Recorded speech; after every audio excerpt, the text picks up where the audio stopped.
Capston one finger తో touch చేస్తే revolution మొదలైనట్టే.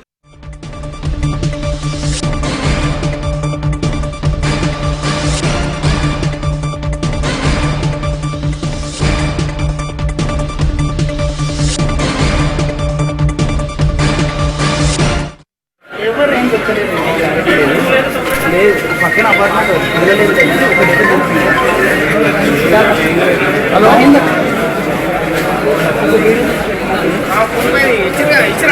అది లెఫ్ట్ తీసుకోవాలి, లెఫ్ట్ తీసుకోవాలి. ఎవరు ఏం చెప్పలేదు, లేదు పక్కన అపార్ట్మెంట్. హలో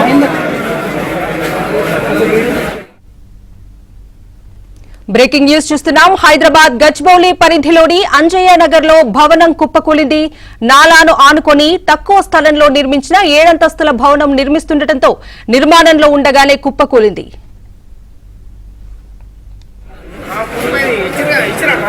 లెఫ్ట్ తీసుకోవాలి, లెఫ్ట్ తీసుకోవాలి. ఎవరు ఏం చెప్పలేదు. హైదరాబాద్ గచ్చిబౌలి పరిధిలోని అంజయ్య నగర్ లో భవనం కుప్పకూలింది. దానికి సంబంధించిన దృశ్యాలు మనం స్క్రీన్ మీద చూస్తున్నాం. ఇదే అంశానికి సంబంధించి పూర్తి డీటెయిల్స్ మా ప్రతినిధి ప్రవీణ్ అడిగి తెలుసుకుందాం. ప్రవీణ్, చెప్పండి, అసలు ప్రమాదానికి గల కారణాలేంటి, అప్డేట్స్ ఏంటి? అంజయ్ నగర్ లో ఒక్కసారిగా 5 అంతస్తుల భవనం కుప్పకూలింది. ముఖ్యంగా యజమాని బిల్డర్ అత్యాశకు వెళ్లి నిర్మాణాలు, అంటే అక్కడ ఉన్నటువంటి చిన్న ప్లేస్ లోనే వీళ్ళు నిర్మాణాలు చేపట్టడం వల్ల ఒక్కసారిగా ఈ ప్రమాదం చోటు చేసుకుందనేది ప్రస్తుతం అక్కడ ఉన్నటువంటి స్థానికులు చెప్తున్నటువంటి మాట. 5 అంతస్తుల భవనం ఒక్కసారిగా కుప్పకూలడంతో అక్కడ ఉన్నటువంటి స్థానికులు కావచ్చు, పక్కనే ఉన్నటువంటి హాస్టల్ కి సంబంధించినటువంటి వారు కూడా ఒక్కసారిగా భయాందోళనతో పరుగులు తీసినటువంటి సందర్భం అయితే కనపడుతుంది. ఇప్పటి వరకు పోలీసులు కానీ అక్కడ స్థానికులు చెప్పినటువంటి సమాచారం ప్రకారం ఆ శిథిలాల కింద ఎవరూ లేరు మనుషులు అనేది ప్రస్తుతం అయితే మాత్రం చెప్తున్నారు. ఎలాంటి ప్రాణాపాయ స్థితి అయితే ఎవరికి లేదనేటువంటి అంశాన్ని కూడా స్పష్టం చేస్తున్నారు. మరోవైపు ఆ భవనం పూర్తిగా దెబ్బతినడం వల్ల ఒక్కసారిగా ఇది కుప్పకూలిపోయింది అనేటువంటి అంశానికి సంబంధించి ఒక అంచనాకు రావడం జరిగింది. ఎందుకంటే నాలాలు అనుకుని అక్రమంగా తవ్వకాలు చేసి దాంట్లో 7 అంతస్తుల భవనాన్ని నిర్మాణం చేయడం వల్లనే ఈ విధంగా కుప్పకూలింది అనేటువంటి అంశానికి సంబంధించి ఒక ప్రాథమిక అంచనాకు వచ్చినప్పటికీ కూడా పూర్తి స్థాయిలో ఇంకా అక్కడికి ఘటనా స్థలానికి ఇప్పటికే పోలీసులు కూడా చేరుకోవడం జరిగింది. ప్రమాదానికి కారణం ఏంటి, ఒక్కసారిగా 5 అంతస్తుల భవనం కుప్పకూలడానికి కారణాలు ఏంటి అనేటువంటి అంశానికి సంబంధించి కూడా ఇంకా క్లారిటీ రావాల్సినటువంటి అవసరం అయితే స్పష్టంగా కనిపిస్తుంది. కేవలం అక్కడ అక్రమ కట్టడాలు కట్టడం, నాణ్యమైనటువంటి నిర్మాణాలు చేపట్టకపోవడం, మరోవైపు నాలాకు ఆనుకొని ఉన్నటువంటి ప్రాంతంలో వీళ్ళు సరైనటువంటి ప్రికాషన్స్ తీసుకోకుండా ఈ నిర్మాణాలు చేపట్టడం వల్లనే ఈ 5 అంతస్తుల భవనం అయితే మాత్రం కుప్పకూలింది అనేటువంటి అంశాన్ని అయితే మాత్రం పోలీసులు ఒక ప్రాథమిక నిర్ధారణకు రావడం జరిగింది. కొద్ది నిమిషాల క్రితమే అక్కడ నిర్మాణాలు చేపడుతున్నటువంటి క్రమంలోనే ఈ కుప్పకూలడం, తర్వాత ఆ కూల్చున్నటువంటి క్రమంలో అక్కడ పనిచేసేటువంటి వారు కావచ్చు, పక్కన ఉన్నటువంటి వారందరూ కూడా ఒక్కసారిగా పరుగులు తీసినటువంటి పరిస్థితి అయితే స్పష్టంగా కనిపిస్తుంది. పక్కన ఉన్నటువంటి అపార్ట్మెంట్ వాసులు కూడా ఒక్కసారిగా భయాందోళనతో వాళ్ళు పరుగులు తీసినటువంటి సందర్భం అయితే కనపడుతుంది. ప్రస్తుతం పోలీసులు ఫైర్ సిబ్బంది కూడా ఘటనా స్థలానికి కూడా చేరుకోవడం జరిగింది. ఏదైనా ఆ శిథిలాల కింద ఎవరైనా పడి ఉన్నారా అనేటువంటి అంశానికి సంబంధించి ఇప్పటికే వెతికినప్పటికీ కూడా ఎవరు కూడా అక్కడ మానవులు అయితే మాత్రం ఎవరూ లేరు, మనుషులు ఎవరూ లేరు అనేటువంటి అంశానికి సంబంధించి నిర్ధారణకు రావడం జరిగింది. ఆ ప్రాంతాన్ని అంతా కూడా ఇప్పటికే, ఎందుకంటే కొన్ని పెచ్చులూడి కింద పడిపోతున్నటువంటి సందర్భం కూడా ఉంది కాబట్టి ఆ ప్రాంతం వైపు వెళ్లకుండా పోలీసులు అయితే మాత్రం అక్కడ ఉన్నటువంటి స్థానికులు అయితే మాత్రం కట్టడి చేస్తున్నటువంటి పరిస్థితి కనపడుతుంది. కవిత, ప్రవీణ్, అంటే ఈ ప్రమాదానికి సంబంధించి చుట్టుపక్కల అపార్ట్మెంట్స్ వాళ్ళు అలాగే అక్కడి ప్రత్యక్ష సాక్షులు ఏం చెప్తూ ఉన్నారు? హలో ప్రవీణ్, ప్రమాదానికి సంబంధించి అక్కడ చుట్టుపక్కల ఉన్నటువంటి అపార్ట్మెంట్స్ వాళ్ళు అలాగే ప్రత్యక్షంగా సాక్షులు వాళ్ళు ఏం చెప్తున్నారు ఈ ప్రమాదానికి సంబంధించి?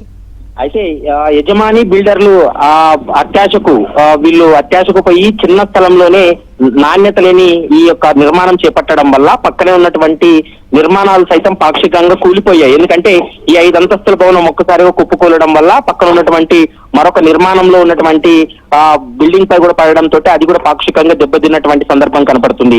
మాదాపూర్ సర్కిల్ పరిధిలోని అంజయ్ నగర్ లో 50 గజాల స్థలంలో ఈ అక్రమ నిర్మాణాలు కూడా చేపట్టారు. ఈ నేపథ్యంలో ఆ నిర్మాణంలో ఉన్నటువంటి భవనం 5 అంతస్తుల వరకు కూడా ఇది నిర్మాణం చేపట్టడం జరిగింది. నిర్మాణంలో ఉన్నటువంటి భవనం ఒక్కసారిగా కుప్పకూలడంతో అక్కడ ఉన్నటువంటి స్థానికులు భయాందోళన చెందామనేటువంటి అంశానికి సంబంధించి కూడా చెప్తున్నటువంటి చెప్తున్నటువంటి మాట. కానీ మరికొద్ది సేపట్లో మరికొన్ని కీలక అంశాలు బయటపడే అవకాశం ఉంటుంది. దీనికి పర్మిషన్స్ లేకుండా వీళ్ళు నిర్మాణాలు చేపడుతున్నారనేటువంటి అంశాన్ని కూడా గుర్తించారు కాబట్టి మరికొద్ది సేపట్లో అధికారులు కావచ్చు, పోలీసులు కూడా అధికారికంగా ప్రకటించేటువంటి అవకాశం అయితే కనపడుతుంది. ఇప్పటి వరకు ఎలాంటి అక్కడ ప్రాణాపాయ స్థితి అయితే ఎవరికీ లేదు.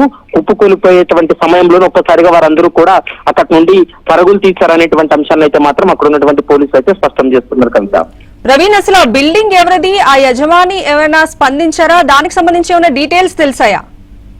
అయితే ప్రస్తుతం మాదాపూర్ సర్కిల్ పరిధిలోని అంజయ్ నగర్ లో 50 గజాల స్థలంలో ఈ నిర్మాణం చేపట్టారు. కానీ ఆ నిర్మాణం చేపడుతున్నటువంటి యజమాని ఎవరనేది ఇప్పటి వరకు ఇంకా క్లారిటీ రాలేదు. ఎందుకంటే ఒక 3 నిమిషాల క్రితమే ఈ ప్రమాదం జరిగింది. ఇంకా ఘటనా స్థలానికి కూడా పోలీసులు ఇప్పుడే చేరుకున్నారు. మరోవైపు రెస్క్యూ ఆపరేషన్ కోసం ఒకవైపు అగ్నిమాపక సిబ్బంది కూడా చేరుకోవడం జరిగింది. కానీ అక్కడ శిథిలాల కింద అయితే మాత్రం ఎవరు మనుషులు లేరని ఒక నిర్ధారణకు వచ్చిన తర్వాత శిథిలాలన్నింటినీ కూడా మెయిన్ రోడ్ పై పడడంతో వాటన్నిటిని కూడా తొలగించేటువంటి ప్రయత్నం చేస్తున్నారు.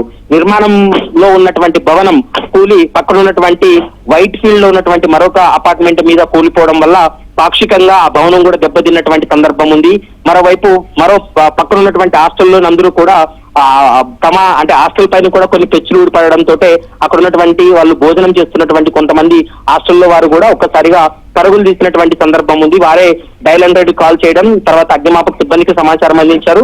దీంతో ఘటనా స్థలానికి పోలీసులు చేరుకొని ప్రస్తుతం అయితే మాత్రం ఈ కూలిపోయిన భవనానికి సంబంధించి కూడా పూర్తి స్థాయిలో విశ్లేషిస్తున్నారు. ఇప్పటికైతే మాత్రం అనుకున్నటువంటి సమాచారం ఈ భవనం కింద అయితే కూలిపోయినటువంటి శిథిలాల కింద అయితే మాత్రం ఎవరూ లేరనేది ఒక నిర్ధారణకు అయితే రావడం జరిగింది. మరొక 10-15 నిమిషాల్లో ఎవరు నిర్మాణాలు చేపట్టారు, దీనికి పర్మిషన్స్ ఉన్నాయా లేదా, ఇంత చిన్న స్థలంలో అంత పెద్ద నిర్మాణం ఏ విధంగా చేపడుతున్నారు, దానికి నాణ్యతా ప్రమాణాలు పాటించకుండా నిర్మాణాలు చేపట్టారు అనేటువంటి ఆరోపణలకు సంబంధించి మరికొద్ది సేపట్లో క్లారిటీ వచ్చేటువంటి అవకాశం అయితే కనిపిస్తుంది. Right Praveen, thank you for the updates.